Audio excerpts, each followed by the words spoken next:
औरत का फैसला। नैतिक मूल्यों से ये कहानी भले ही आपको इंसाफ करती ना दिखे, लेकिन जिम्मेदारियों की नजर से देखेंगे तो शायद कुछ समझ में आए।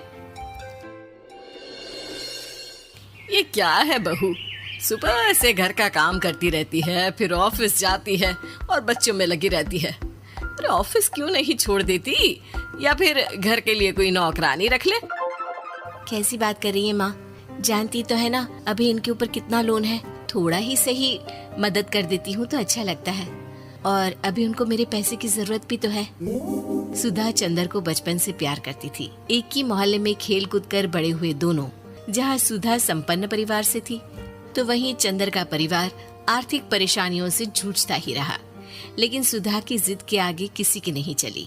सुधा, कल ऑफिस जल्दी जाना है और 2 दिन के लिए गुजरात ऑफिस के काम से भी जाना होगा। अरे कैसी बात कर रहा है बेटा, बहू को अगले महीने बच्चा होने वाला है, इस वक्त तो उसके साथ रहे। अरे कोई बात नहीं ना माँ, उनको जरूरी काम होगा, वरना मेरा चंदर ऐसे वक्त में मुझे छोड़कर कभी नहीं जाता। चंदर सुबह घर से निकलता तो आधी रात को घर में घुसता, वो भी शराब के नशे में। चंदर की माँ उसे खूब समझाती। अरे माँ, देख रही हो ना कितना कर्जा है सर पर, काम करना पड़ता है। दिन रात काम नहीं करूँगा तो घर कैसे चलेगा। अरे लेकिन बहू को भी तो देख लिया कर, इस हालत में भी घर का बाहर का सारा काम करती है। चंदर तो जैसे माँ की बात सुनकर भी अनसुना कर देता है। ऑफिस के बाद चंदर का फोन माँ के पास आता है। माँ, वो ऑफिस के काम से आज रात के लिए पास के शहर के ऑफिस जाना पड़ रहा है, कल सुबह आ जाऊंगा। सुधा रात को कमरे में सो रही होती है कि उसके पेट में दर्द होता है।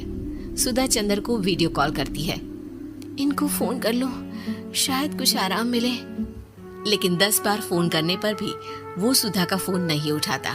ऑफिस के काम से गए हैं, हो सकता है बिजी हो। कितनी मेहनत कर रहे हैं हम लोगों के लिए।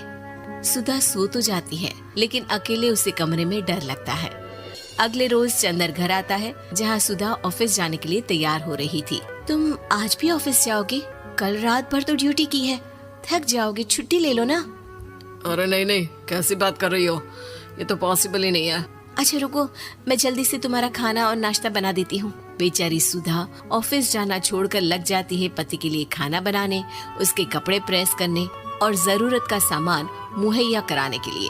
हो सके तो रात की ड्यूटी मत लिया करो ना, मुझे बहुत डर लगता है। अरे यार क्या है, तुम तो ऐसे बिहेव कर रही हो कि तुम ही अकेली हो जिसे बच्चा होने वाला है। इतने लोगों के पति जो काम के सिलसिले में बाहर होते हैं, उनका क्या? सुधा को चंदर के मुंह से ये बातें अजीब लगती है। अरे हुआ